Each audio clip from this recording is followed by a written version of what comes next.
임대료가 비싸면 권리는 없어지는 겁니다. 거기에 임대료뿐만이 아니에요. 자, 다음을 한번 보시죠. 보증금입니다. 예, 흔히들 이 보증금에 대해서 생각들을 많이 안 하시는데, 보증금 역시도 적으면 적을수록 좋은 거예요.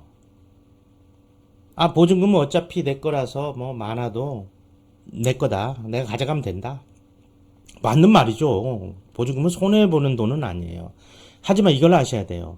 가게는 있잖아요. 할 때도 중요하지만 나올 때가 더 중요해요. 명심하세요. 가게는, 임대 매장은 나올 때가 더 중요합니다. 그래서 제가 이렇게 코칭을 하고 이럴 때도 자리를 봐주거나 이렇게 조언을 할 때 항상 드리는 얘기가 뭐냐면 엑시트가 돼야 됩니다. 출구 전략이라 하죠.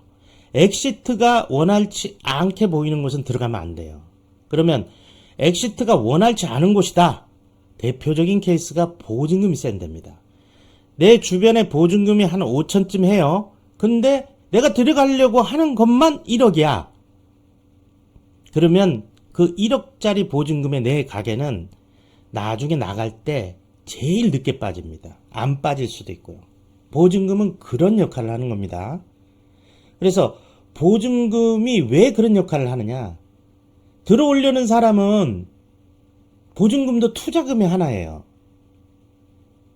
내가 1억이 있어요. 그럼 보증금 포함해서 1억을 쓸 수밖에 없는 거예요. 내 한도예요.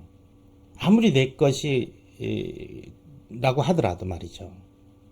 내가 2억이 있어요. 그러면 2억이 나의 전부예요. 그런데 보증금이 1억이야. 그럼 1억 줘버리면 나는 1억뿐이 쓸 수가 없는 거예요. 이런 개념으로 보시면 됩니다. 그렇다 보니까 당연히 내 이후의 사람이 내 가게를 인수하려고 할 때 쉽지가 않겠죠. 그래서 엑시트가 어렵다.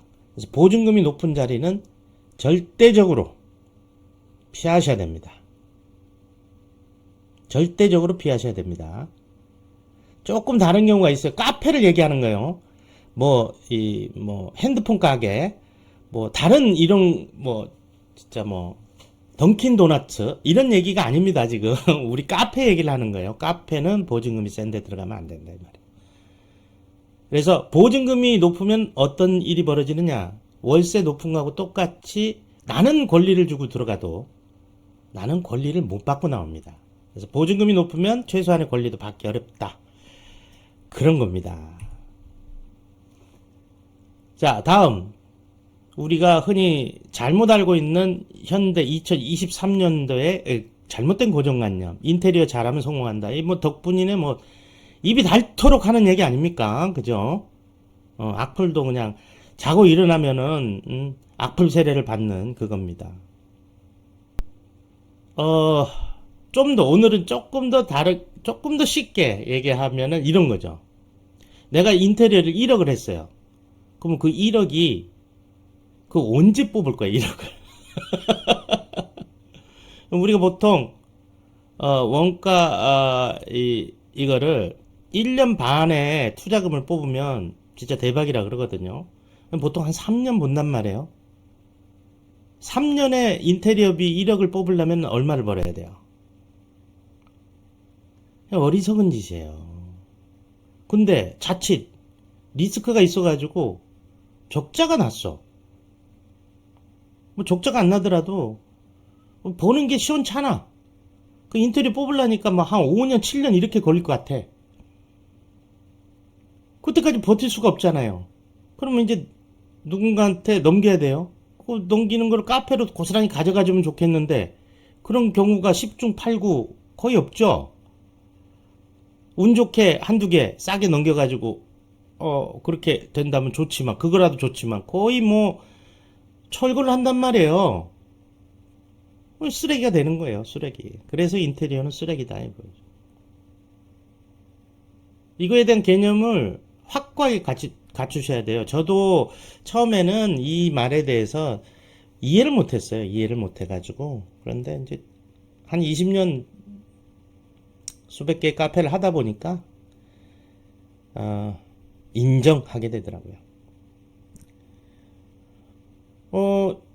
내 건물이다. 야외 카페다. 이건 좀 다릅니다. 근데 도시 카페 어때요? 90% 망하지 않습니까? 5년 이내. 이거 뭐 어떻게 하겠어요, 이거. 뭐 인테리어 이거 언제 뽑아요, 이거.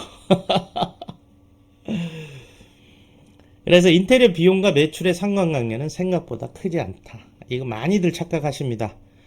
그 카페 인테리어가 좀 뭐 있어야 이렇게 하면 사람들이 온다. 이거 다 착각이에요, 착각. 제발 그거 깨어나야 됩니다. 착각입니다, 그거. 인테리어를 기가 막히게 해서 그 인테리어를 보게끔 하려고 하면요. 돈을 어마어마하게 쏟아 부어야 돼요. 차별화가 될 정도로. 호텔급은 내야 됩니다. 그렇지 않으면 차별화가 안 돼요. 그래서 저는 뭐라고 하냐면 인테리어를 아예 안 하면 안 됩니다. 또 기본은 해야 돼요. 어느 정도 적정 수준의 기본. 근데 기본 인테리어를 하는데 비용이 그렇게 크게 들지 않는다.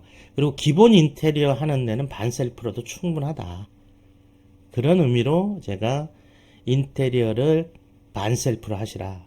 직접 하셔라. 페인트 같은 경우는 직접 칠하셔라.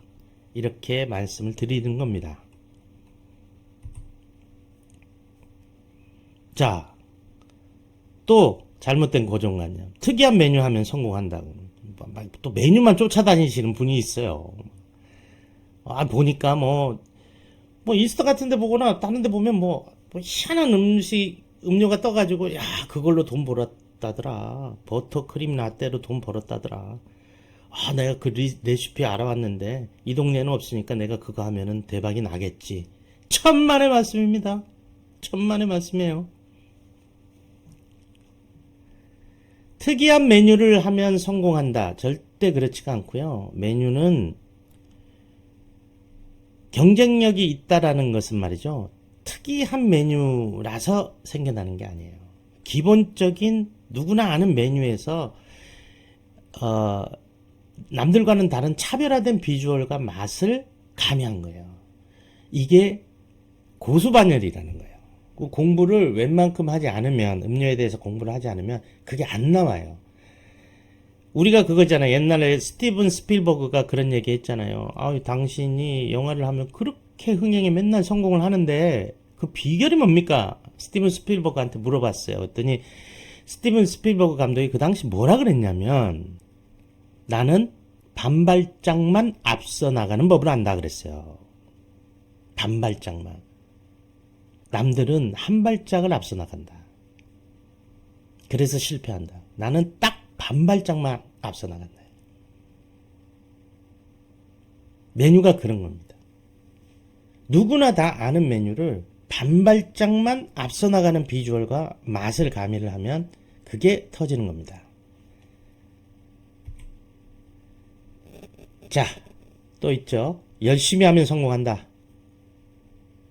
열심히는 충분 조건이 아닙니다. 열심히 하면 성공하는 거 없어요. 옛날 참 2차 산업 시대 때 금리도 높고 이럴 때 저축하면 돈 많이 줄 때 있잖아요.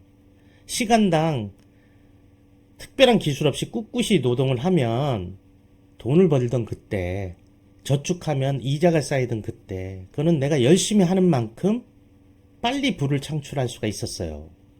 근데 지금의 시대는 다릅니다. 그죠? 그래서 열심히 한다고 성공이 되는 게 아닙니다. 열심히 해서 성공할 것 같으면 우리 젊은 친구들 다 열심히 하죠. 아무리 열심히 해도 안 되니까 지금 이 청년들이 고민하는 거 아닙니까? 카페도 마찬가지입니다. 2023년도의 카페는 열심히 해서는 안 됩니다. 열심히만 해서는 안 돼요. 열심히 하지 말라는 얘기가 아니라, 열심히는 충분 조건일 뿐이에요. 필요 조건이 아니에요. 보완해 주는 거예요. 그럼 필요 조건은 뭐예요? 올바른 방향. 제대로 된 방향으로 열심히 해야 되는 겁니다. 제대로 된 방향을 먼저 잡고 그 다음에 열심히 하는 겁니다. 올바른 방향으로 열심히 해야 성공하는 시대입니다. 자, 여기까지가 오늘 2023년도에 우리가 잘못 알고 있는 구시대적 고정관념에 대해서 알아봤습니다.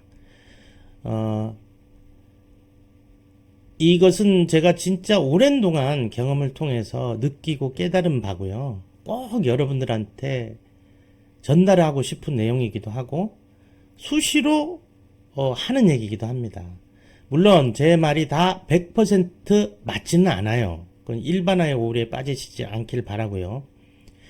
어떤 경우는 구식 방식으로 다 성공도 하고 하지만 제가 얘기하는 건 뭐냐면 일반적인 얘기들을 하는 겁니다. 우리가 평균 이상의 얘기, 지금 시대의 흐름에 대해서 얘기를 하는 거니까요. 꼭 염두에 두시고 도움이 되셨으면 감사하겠습니다. 오늘 브리핑 여기서 마치겠습니다. 감사합니다.